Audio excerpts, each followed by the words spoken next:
ስሕበት ኣይትድለ ኣብ ክንድኡ ዋጋ ዘለዎ ሰብ ኩን ዋጋ ህነጽ ከምዚ ተሰሚዕካ ይፈልጥ ድዩ ኣቓልቦ ንኽትረክብ ኣዝኻ ትጽዕር ኣለኻ መብዛሕትኦም መናእሰያት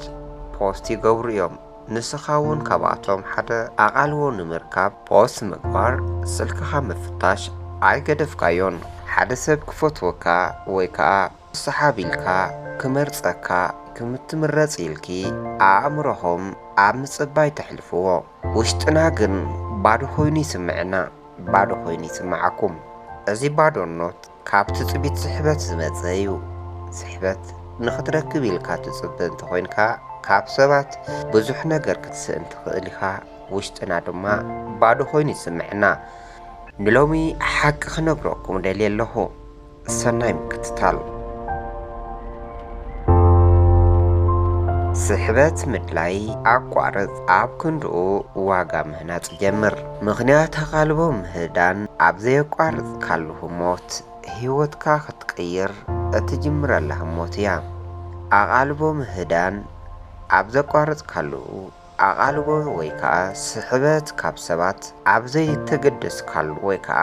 ኣብ ዘቋርጽ ካልሁ ሞት ህይወትካ ክትቀይር እትጅምረለህ ህይወት ሞት እያ ቀዳማይ ክፋል መጻወድያ ስሕበት እንታይ እዩ ኣቓልቦ ትብህግ ኣብ ዘለቱሉ ዓለም ኢና ንነብር ዘለና ኣቓልቦ ክህልወካ ስሕበት ክህልወካ ብኹሉ ነገር ኣንጸባራቒት ዝኾነት ዓለም እንውንነሉ ዘመን ኣለና እዚ ኣቓልቦ ወይ ከዓ እዚ ጸላዊ ዓለም እውን ንዓና ንመናእሰያት ኣንበርኪኹና ይርከብ ካብኣቶም ሓደ ኣንጸባሪቑናን ኣንበርኪኹናን ዘለዎ ሓደ ማሕበራዊ መራኸብታት እዩ እዚ ማሕበራዊ መራኸብታት እዚ ሓድሽ ነገር ረአ ይብለካ ዋው ተፈታዊ ኹን ይብለካ ከምዚ ዘጥዕመልካ ከምዚ ምሳኻ ዝኸይድ ዋው ብዙሓት ሰዓብቲ ኣለውኒ ኢልካ ሓረር ትብል ከምዚ እናበለ ድማ ማሕበራዊ መራኸብታት ኣብኡ ተጸሚድካ ንኽትነብር ምስኡ ናቱ ተጸባይ ኮይንካ ኣብ ጽባቐ ንኽትነብር ይገብሩኻ ግን መጻወድያኻ እዩ ማሕበራዊ መራኸብታት ወይ ከዓ እዞም ዝተፈላለዩ ነገራት እንጥቀመሎም ዘለና ዘመን ዝወለዶ ቴክኒካ እንተኾነ ግን ከዓ ኣየናይ ይጠቅም ኣየናይ ዝጎድእ እናበልና ንህይወትና ዝጠቅም ኣብ ረብሓ ክነውዕሎ ወሳንነት ኣለዎ ስለዚ ክንጥቀም ከለና ማሕበራዊ ሚድያ ጎዳእን ጠቓምነትን ኣለዎ ኣብ ረብሓና ክነውዕሎ እንተኾይና ግና ንዓና ንኣእምሮና ክንሰሃንፀሉ ዓበይቲ ሓደሽቲ ነገራት ክንሰርሐሉ ብኣግባቡ ግዜና ክንጥቀም ይግባእ ካብቶም መጻወድያ ማሕበራዊ ሚድያ ንገለ ክብለኩም ንኻልኦት ክትነብር ትጅምር ኣብ ክንዲ ንነፍስኻ ምንባር ንኻልኦት ምንባር ትጅምር ኣብ ክንዲ ንውሽጥኻ ንባዕልካ ፍሽኽ ትብል ንኻልኦት ፍሽኽ እናበልካ ብካሜራ ትለዓል ንህይወትካ ምስ ካልኦት ተወዳድር ቀስ ብቐስ ድማ መንነትካ ትስእን እዚ ስሕበት እዚ ወልፊ እውን እዩ ወልፊ ኮይኑሎ ናብ ወልፊ ተቐይሩሎ ስሕበት ናብ ወልፊ ኮይኑሎ ንስኻ ክትመስል ኣለካ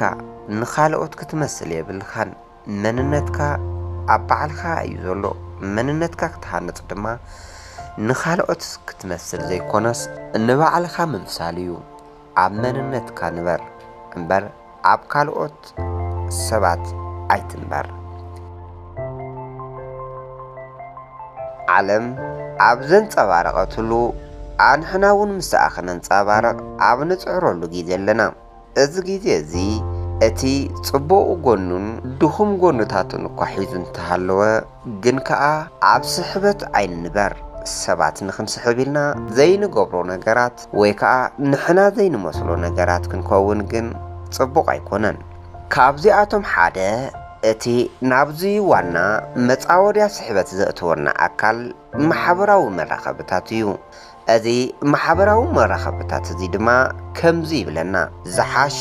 ረአ ተፈታዊ ይኹን ሰዓብቲ እውን ረኸብ እናበለ እናታለለ ንኣእምሮና ደፊኡ ደፋፊኡ ናብቲ ስሕበት መጻወድያ የእትወና ብሰንኪ እዚ ስሕበት መጻወድያ ንኻልኦት ክትነብር ትጅምር ኣብ ክንዲ ንነብስኻ ምንባር ንኻልኦት ሰባት ፍሽኽ ትብል ኣብ ውሽጢኻ ግን ጸቕጢ ይስምዓካ ንህይወትካ ምስ ካልኦት ትወዳደር ቀስ ብቐስ ድማ መንነትካ ትስእን እዚ ካብቶም ጽልዋታት ማሕበራዊ መራኸብታት ኣብዚ ዓለም እዚ ንመብዛሕትኦም መናእሰያት ናብ ሓደጋ ናብ ዘይተደለየ ሽግራት ዘእቱ ማሕበራዊ መራኸብታት እዩ ስለዚ ኣብ መንነትካ ክትነብር ደኣ እምበር መንነትካ ሓሊፍካ ንኻልእ ክትመስል ንዓኻ ኪሳራ እዩ ስለዚ መንነትካ